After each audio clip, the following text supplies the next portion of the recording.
If you haven't heard about Anchor, let me tell you, it is the easiest way to make a podcast. Trust me, if I can do it on Anchor, anybody can do it on Anchor. Besides being easy, it's free. There are creation tools that allow you to record and edit the podcast right from either your phone or your computer. And best of all, Anchor will distribute your podcast for you.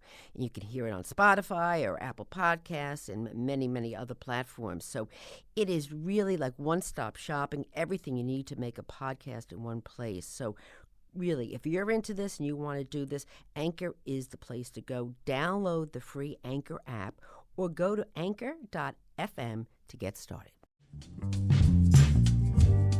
I hate my roommate. She was just awful. Okay, so raise your hand if you've ever had a problem living with a difficult roommate. That's a lot of hands. So today's episode, we're going to give you some information on how to maneuver a difficult roommate situation. So hang in there.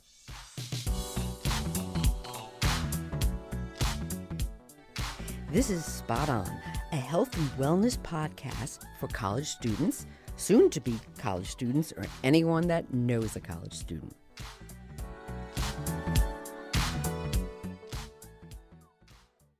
Spot On breaks through the latest health and wellness information hijacked from media headlines to provide you with accurate and usable information that is, well, spot on to meet your needs. I am your host, Dr. Joan Salge Blake. I am a nutrition professor at Boston University and the author of the college textbook called Nutrition in You, which is used in colleges across the United States and abroad. So today's Spot On segment, we're going to talk about how to deal with a difficult roommate.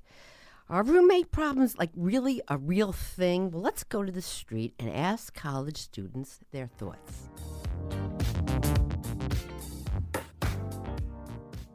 My old roommate used to leave entire clumps of her hair in our shower. One thing my roommate did that annoyed me was she would bring her boyfriend in the room all the time. Every time she would come in the room, he would be with her. He would sleep over almost every night, and she never really asked me how I felt about it or never really respected my privacy and presence in the room. She would leave food over in our room for like several days, and it stank up the entire room, and you could smell it as soon as you walked in. Freshman year, I was in a triple, and I always felt like I was the most annoying of my roommates. I would stay up significantly later than both of them, and I would sometimes leave the light on, but I tried to be really good about being quiet and only using my desk light when I could. My roommate Erin and I were like best friends, but she had Frisbee and I had ski team, so we had separate things to do, but we were still really tight. We didn't get along from like 5 weeks in until the rest of the year, but both of us were too passive aggressive to say anything to each other, basically.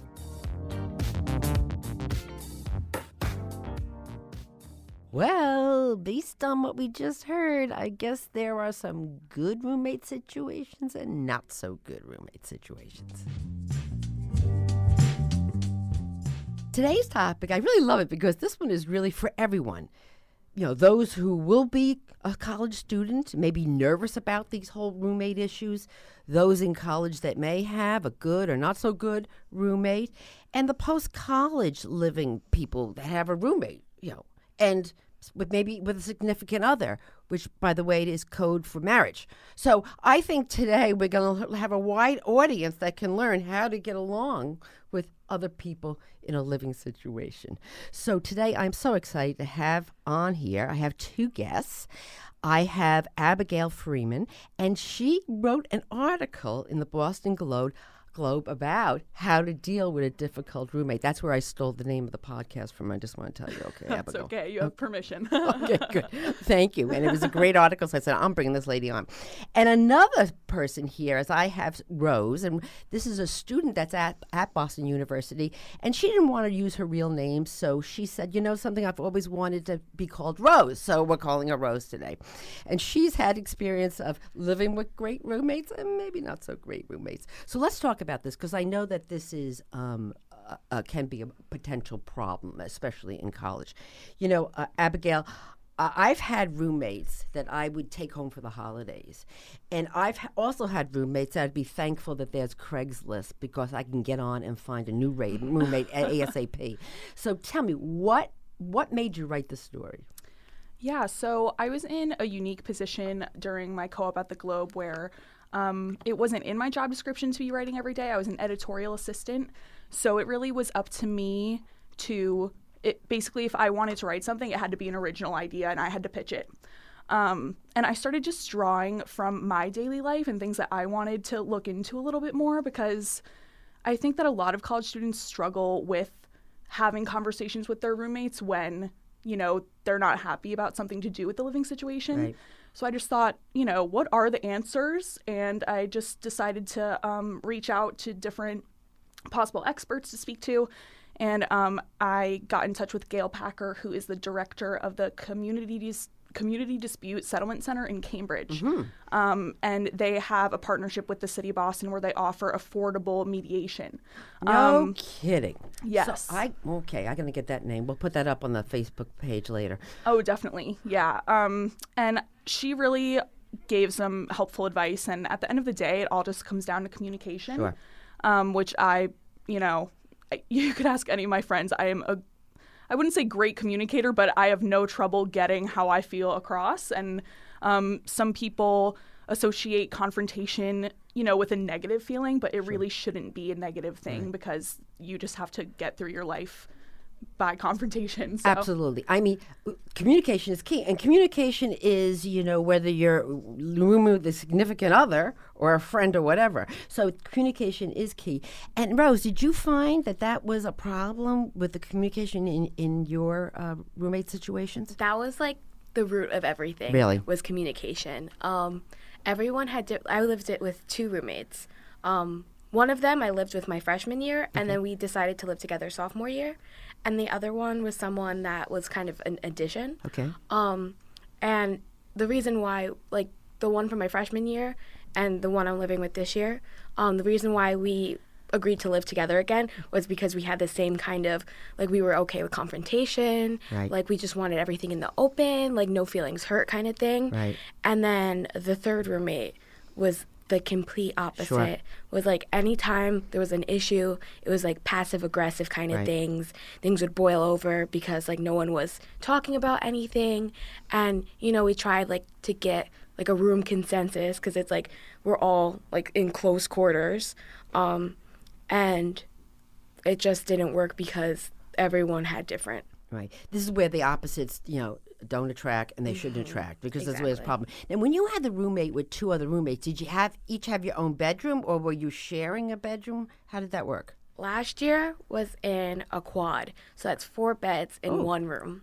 Oh. This year, I'm in that's a triple. Camp. That's called camp, isn't it? That's sleepaway camp, yes. Yeah. Okay. This year, I'm in a triple, so 3 beds in 1 room. Right. You know what? I mean, you can and tell me, and Abigail, you can also tell me this too.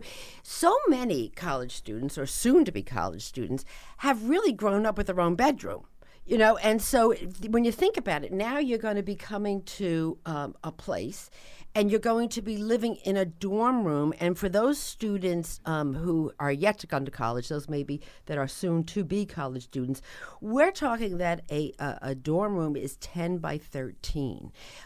And if you don't know what that looks like, go out to the driveway and look at your parents' minivan, because that's basically what a dorm room looks like. Yeah. I mean, we're talking, it is small as a peacock. Mm-hmm. So it's so funny. And to share that with another person, if you're not used to it, I mean, that must be truly something to have to get used to. Yeah, I'm an only child, so. Oh, Boise. So you had the whole house to yourself. Yeah. So you Both parents worked. It was just free reign. So that's great. So you had to go from a big house or a big room by yourself all the way down to sharing it. So that could be a real problem. So Abigail, we were talking about this, that communication is absolute key. And so what are some tips to give people to better communicate? Yes. So one key thing that I actually learned from Rose when I interviewed her was if you are discussing something that has upset you or affected your life in a negative way, and your roommate may be the cause of it or may be facilitating it, it's good to basically not be talking to them in an accusatory way, but to speak from your perspective on the situation. So Rose said that it's really helpful to not say you are doing this, but instead I feel this way because of what is happening. Right. And Rose, did you find that with that one that you couldn't get along with? Did she feel like she took everything personally? That was the thing. Yeah. And honestly, and this is like that was an extreme case, because even when I did use that approach, there's just like sometimes there's like a wall that you can't get through, and unfortunately that was that situation. But yeah, I learned like the first time there was ever a conflict or like there was a rift, using things like you did this, or when you said that or something, it would just get turned right back around, so we wouldn't get anywhere. So instead I started taking the approach, well, like when this happened, I felt like it caused something else, like, and then when you say like I feel, then it takes like it shifts from them to you. Right. Were you nervous about, finding a roommate or? I definitely was my freshman year, because they were like, obviously like freshman year, you don't know any of them pretty much. You can either find them online or go random. And I kind of did a mixture of both. Like I met one online and then two were randomly assigned. So I was nervous about that.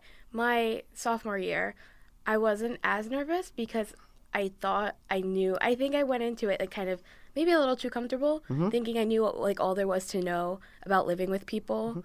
And I guess, yeah, I was. You learned the ropes maybe a little bit. Yeah, so that's but great. it wasn't what I was expecting. Sure. You're never, well, and until you get like a true like handle on things, like you find like your groove, like, which I didn't yet. I feel like things are up to change. Right. I don't think, Abigail, that colleges and universities are in the Match.com business, to match up roommates. Exactly. They're not. So, what kind of resources are available for someone that's going to be coming in as a freshman to try to find somebody that may be suited or have something common, Right. So I have this saying that there really is no perfect roommate. I really don't think that. I mean, I'm sure people find someone that they live very well with, but there's no like perfect living situation when it's not with family or, even when you're married to someone, it can be kind of difficult at times because you just have to get used to one another. Oh, yeah. You just have to get used to one another. And everyone has their shortcomings. And one major thing that I learned was before, discussing a situation that you're unhappy about, you have to reflect on yourself. And that was something that I learned from Gail as well, because we all have our shortcomings. No one is perfect. And something that you think may be fine is not fine to someone else. Right. And Gail was that person that is a mediator, right? Yes. That can come in, which I think is absolutely fabulous to help with the situation. And, Yes. and Rose, you probably could have used Gail or Dr. Phil or somebody to help you with your situation when it wasn't coming out so well. Like for my Gail, in a sense, was my RA. Yes. Oh. RAs are a huge resource that at BU I don't think students use enough. Okay. I think a lot of students have this independent mindset when they come here because we're a school in a city and we're all kind of doing our own thing and have our own schedules and our own responsibilities, but we think that we can do it on our own and handle difficult situations on our own, but sometimes you do need help, like with an RA, and Rose found success with that, at least for the time being last year. So, Rose, tell us about that, because when students are going to be college students, they often hear about RAs, which residence assistants, and they look at them like, oh, these are the people that are going to come in and say, lower the music, go to sleep, and things like that. And so they don't think of them as somebody that could help them in a time like this. So tell me how you sought out your RA and what he or she did to help you. I feel like, I don't know if this is a case for everywhere, but here you almost don't interact with your RA like at all. Like usually they'll have one general meeting where everyone from the floor meets up and they talk about the ground rules, and then you kind of go your separate ways unless something comes up. Like they'll have floor events and stuff like that. That's great. But like, unless you like are causing trouble super loud, like you actually probably won't interact with the RA a lot. So for me, like my RA this year always said like, when we had our meetings and stuff, like, please, like, knock on my door. If I'm there, I'll always answer it. Right. Or, like, I had her email, like, she gave me her email. She's like, or shoot me an email. And then later on, when I started seeing her more frequently, she's like, shoot me a text, like, super accessible. And, like, she was like, when I told her, like, when I was, like, very, like, thankful for her, I was like, I know you have a lot going on. She's like, this is what I get paid to do, because they do get to stay here, and, like, they get, like, they, like, can live at the housing for free, and I think their meal plan is covered too. You know, like, it's kind of like her job. Right. So right. I, like, it made me feel better, but like I wasn't wasting her time, because she's like, you know, I am here. This is what I'm supposed to be doing. Right, You're not a burden. It's her job to help you. Right. Yeah. And, you know, so that's a good point, and that people should remember. Get the email or the text number of the RA. Even if you think you don't need it. That's exactly right. You know, it's always a situation where just get it, and if you get it, you probably will never need it. But if you don't get it, you are going to need it. Exactly. So that's a good point to make sure you get that you can contact them, you know, especially if it's late or something, and send a text and say, I need some help here. Yeah. And that's really that's good. Another thing that I found when I was gathering some sources for this article was right there on the BU Housing website, there's a roommate success kit. That's what it's called. She gave us. And I had never seen it, and I'm a student here as well, and I had never seen it before, you know, looking into this issue for the article. And in that kit, there's a link to it, and you could even print it out if, like, you think it'll help you facilitate the conversation with your roommate, but it covers so many topics that are really essential to student life, like quiet time, study time, what time you typically go to sleep, what time you get up, and I think that a lot of people don't think about that at first. They just think, oh, you know. Do we get along? Yes. Do we get along? Do I have things in common with this person? But they don't think about the daily things that are really important to your experience as a student. You know, I read this in your article, Abigail, in the Boston Globe, entitled How to Deal with a Difficult Roommate. And so I went online. I didn't know this existed at Boston University either. And it's called a Roommate Success Kit. And part one is you fill it out. And then part two is, and your roommate will fill it out too. And then you come together to figure out how to do the compromise. And it's really fabulous. And Abigail, it's just what you said. They have categories: sleep, studying, use of room, cleanliness. Sleep, like on weekdays, I generally go to bed before 10 p.m., before 10 p.m. and midnight. Between 10 p.m. and midnight or after midnight. So you can, you know, figure out what everybody's sleep pattern is. And on the weekends, what time you're going to go to bed. This one, I thought is really, I had to laugh at this one. This one's cleanliness. Okay, this is this was the category of cleanliness. Are you ready for this? How frequently will I clean my side of the room? And the options are, ready? Daily, bi-weekly, weekly, monthly. And I'm saying to myself, well, thank goodness it's not yearly, because that would have been really something bad. Like once per semester. One semester per year. My goodness gracious, I'll be growing in that room. So, you know, I think that this is fabulous. What a great day, because it really makes you want to think about yourself. Because you said that with the conversation, Rose, that you think about how the situation, if your roommate is doing something, how is it affecting, you know, how you're internalizing. And this is the same thing. And you probably didn't even realize that you maybe don't clean as much as you think you clean, okay? You're not, Rose, you're not a daily cleaner. So don't try to make like you're a daily cleaner, right? I actually am. Oh, there we go. There you go. I'm a bit of if anything, I'm on the neat freak kind of section. Like, I go a little too far. Where, like, I kind of, like, am, like, expecting other people to be on my level, which is pretty high. Okay. If I come back to college, I'm moving with you, honey. So I like things really, really clean. So that's great. But I think this survey, it starts the communication process, because what we said from the beginning is that's what it all comes down to. And you will know.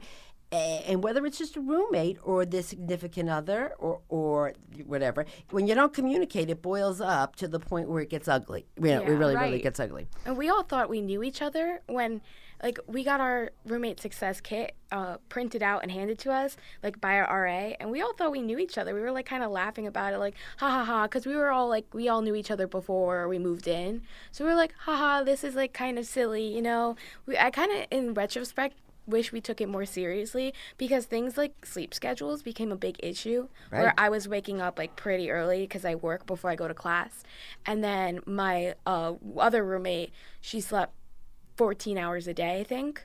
Like something insane like that, and like would get upset when like I made too much noise. But you know, that was something that, you know, like when we had the kit, you know, if I took it a little bit more seriously, maybe it could have prevented any like issues. But we were like, oh, we know each other well enough, and like honestly, you probably don't. Right. And what I liked about the survey and the whole idea of conversation is you're realizing what you just said, Rose. Oh, this is silly, but no, it isn't silly. If she wants to sleep and you want to watch Netflix, get headphones because, you know, she wants to sleep. And we all know when you don't get enough sleep, then you have a worse problem the next day because now we have a grouch on our hands. Yeah. Here. Yes. So really, really having to, you know, to have that conversation. In your article, Abigail, you said something, you gave out 5 suggestions to how to get along with a difficult roommate. And one was reflect. And so tell us about that. Yeah, so that was inspired by my own experience, but then also talking to Gail, she kind of, you know, drove it home as well that we cannot go into a situation assuming that we are free of fault and, you know, not doing anything that's also affecting the other person. And I have definitely had situations where I would confront a roommate about something and not consider what I may have been contributing to have her act that way or her, you know, live this way. And it really takes 2 to tango. And yeah, I just think it's really important to reflect on, okay, what are the parts about me that could annoy someone or could make this not ideal for them, so that I'm fully aware of the whole situation at least as much as I can be before, you know, your roommate chimes in. That's right. And then you can find a compromise. Yes. You know, you may not, you know, leaving things around, but, you know, putting them in piles to leave around. So this way they're not all over the place, whatever the situation is. So, Rose, one of the other things is respect, you know, and respecting one another. So tell me how that might have helped. It's funny. The roommate I get along really well with, I'm going to live with her again next year because, like, we're like, okay, we got this figured out. Right, sure. Like, there's been so many ups and downs that now it's like nothing can, like, kind of do anything to us. Knock on wood, though. Like, I don't want to, like, jinx myself. But a big thing was, like, our actual values. We discovered that later on. Like, at our core, this is, like, kind of separate from, you know, when do you go to bed? When do you, like... At our core, we were very different people, raised in different ways. And not saying that doesn't always mean you can't get along, because you can. But, like, living with someone, you kind of see, like, different, like, the way you were raised, like, how comfortable you are with certain, like, subjects. It seeps into, like, a lot of, like, the comfort of where you are. Sure. So, like, you know, like, coming from different backgrounds, like, I identify as Hispanic, like, my roommate that I get along with identifies as Asian. Well, she's Asian, like, you know, like,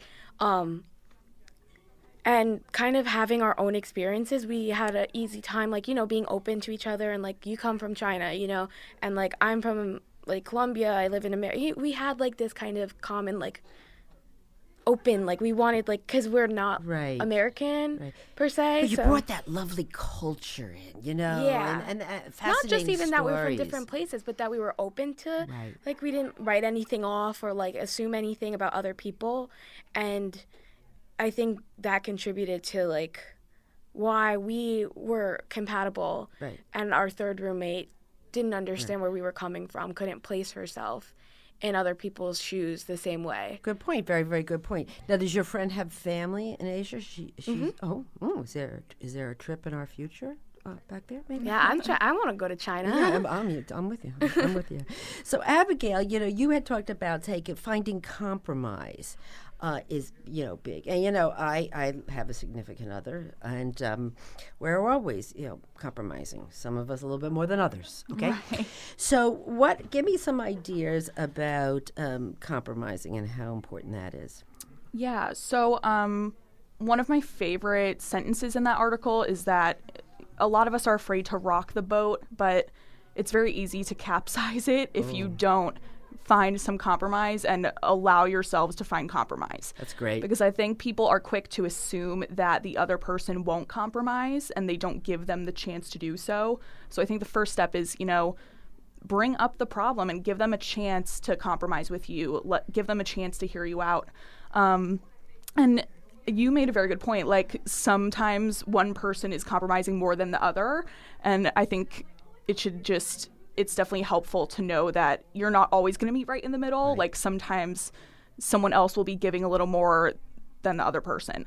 But over time, as you compromise at different levels, it's going to balance out. So So no tit for tat here. I mean, let's not keep score. Yeah, exactly. Yeah, because no one's going to win when you keep score. Exactly. Right. Unless it's a referee. Yeah. You shouldn't keep score, right? So, another thing in the article, which I think was good, is use the prevention strategy, check in periodically. So did you find now, like with the roommates that you get in, do you have like a little like get together every so often and say, okay, how's everything going? Anybody any issues? Do you like get together and talk things out? Yeah, especially that worked really well my freshman year. Yeah, Rose, good. Because we were all really open to it. Right. And not that there's like you shouldn't have feelings there, but looking at it in a more logical sense, like, we all are students. We all like want to go to bed and like get a good night of sleep. We all don't want to live in like a pigsty kind of thing. Like, that works, like checking in and making sure, like, if you said that you like, oh, I'm a like clean person, I don't keep trash out, and then you like keep your food out like overnight and something like that, it's good to like kind of remind them, like, hey, like, like if you leave your food out, it might attract bugs, like something like that, like in a friendly way, like that would work best. And then sometimes like for my situation this year, checking in, a mediator is when it was successful this year. Right. We tried without a mediator, without like a third party that like, and it didn't go anywhere because we couldn't reach each other. So I think once the RA was involved, once the building supervisor was involved, then it's like no one can like talk over each other, or no one can like be too accusational, because there's this person here that like doesn't live with you. No, you're not friends usually, they're just there to do their job. Right. That's really, really good. And I think that's important, because I think when people, especially for students coming in that have never lived with anybody, or even if you are in a situation that's not good, it's very stressful when you're not getting along with somebody, and it's very stressful when you're not getting along and you're living in the size of a room of a minivan. So it's really, really stressful. So the fact is don't do this alone. You're not a negotiator, and you can't negotiate for yourself because you're too involved with the story. So get the RA, get the mediator that you recommended in Cambridge, which we'll put on the Facebook page. All the names that link to that, because don't need to do this alone. Right. And one thing that Gail said that I really appreciated was, it's not the mediator's job to determine a winner, or for them to decide who's right and who's wrong, because that is not their job. Their job is to enable the conversation and help it along and facilitate it, and make sure that everyone has the opportunity to get how they completely feel across. So yeah, I think that that's an important takeaway. There is no winner in this situation. No one's right or wrong. Like, that's how you reach compromise in the end. Yeah, that's a good point. Right. It's funny. You come into college thinking, I'm going to learn everything about my major, and getting along with somebody in a very petite room may be the best thing you're going to learn. I learned so many life lessons this year. Like, within the past few months, I've had like the biggest adjustment, I think, of my life. Right. With people. Right. It'd be fun to go out and graduate, and then when you start negotiating with people at your work site, you're saying, I remember this. I remember. You look very familiar to my roommate in college. So with that, I'm going to thank the both of you, Abigail, for writing this great article that was in the Boston Globe, and it prompted me to have this discussion. And then for Rose coming in, and you're smiling, and you're just blooming here, and you're happy. So everything is good in the end when it comes to all works out. That's the way we're going to end this episode. It all works out. Thank you so much.